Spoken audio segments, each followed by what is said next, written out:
Hi, I'm Lauren Edmonds. I'm the founder and owner of a school that supports children with learning delays. I'm hoping the space gives you something to think about. I want to talk about something that is a big deal for me as a school owner and as a teacher. When your children get dropped off at school and they are dysregulated, and we're going to unpack what that means in a moment. They need to be regulated then by the teacher. And when she's needing to teach maths and reading, and she can't because your child is dysregulated, and she needs to put time into regulation so that your child can learn, your child is losing teaching time. Okay, so let's talk about dysregulation. It's a word that people are using a lot. I don't know if everybody understands it well. I'm going to give you my interpretation of it. You might have something different, and that's fine. You might have a different word for what I'm explaining. So regulation is when you are calm and alert. You've got self-control. You can manage yourself. You don't need other people to manage you for you. Think about it from an adult point of view. When you're regulated, you can go into a meeting, you can go into a discussion, you're calm, your head is clear, your thinking is on, you're alert enough, you're not sleepy, you're not hyperactive, you're not panicked, you're not in stress, fight or flight mode. You are in the space of listening and learning and talking and communicating and being present. So then dysregulation is the opposite of that. And things that dysregulate us are fear and panic. We are concerned about a conversation we're going to have, heightens our fight or flight system, dysregulates us, takes us out of rest and digest into fight, flight, fawn, and freeze, takes us into this dysregulated, my brain's not quite completely on, my memory's not there, maybe my auditory processing disappears. There's that component. So you don't want your children coming to school in a state of unreadiness, where they're either shut down at a low level because they haven't had enough sleep and they're switched off, or they're shut down because they've gone beyond fight or flight and they're in anxiety and panic and their brain is not working. No learning happens when their brain is not turned on. The things that put children into this state is a fight with mom and dad or sibling in the morning, screen time, lack of connection, no proper food, unpreparedness, you doing everything for them, no accountability, you're not medicating them the way you think you should, or the doctors are advising you, you're not trying it out, you're late, that dysregulates children. You know what it's like to arrive at a party late or at a meeting late. You feel like you're not quite part of it, it's like you haven't begun with everybody else, you're a bit behind, you're a step behind. That's really hard for kids. A fight in the car, all of that sends your children to school not yet ready to learn.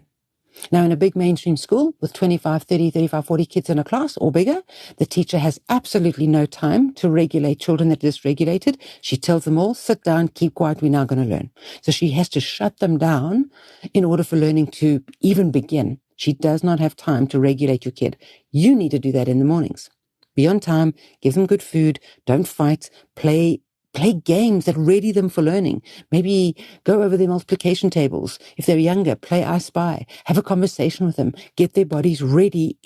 I talk about sleep hygiene and getting your kids ready for sleep.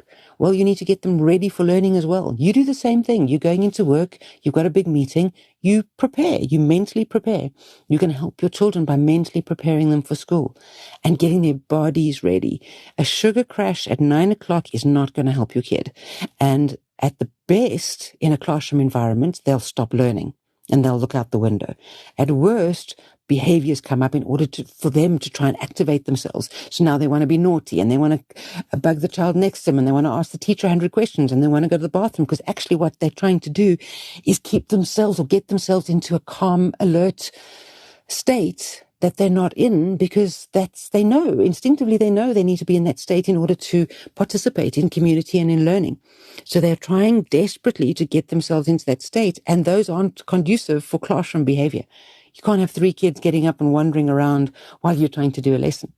So smaller schools, smaller classes, the teacher's better able to regulate your child for you though it takes away teaching time. They're better able to allow children to stand up and walk around, to go to the bathroom.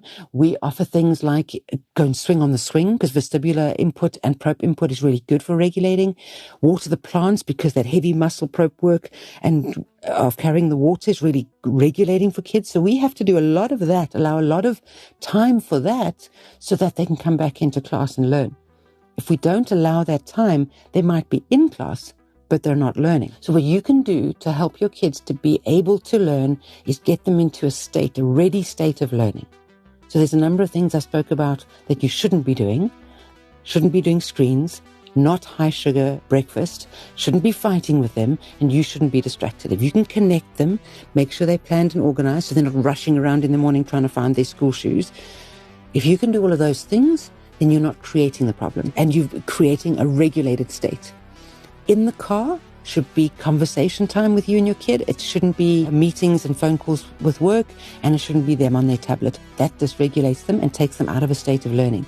And again, you can do that, and then the teacher has to spend, sometimes in our environment, it can be 2-3 hours trying to regulate a kid to the point where they can learn. And then we've lost half the day. So that's something you really can do. And this is not for the teacher's sake. This is for your child's sake. So they get into their learning space ready to learn.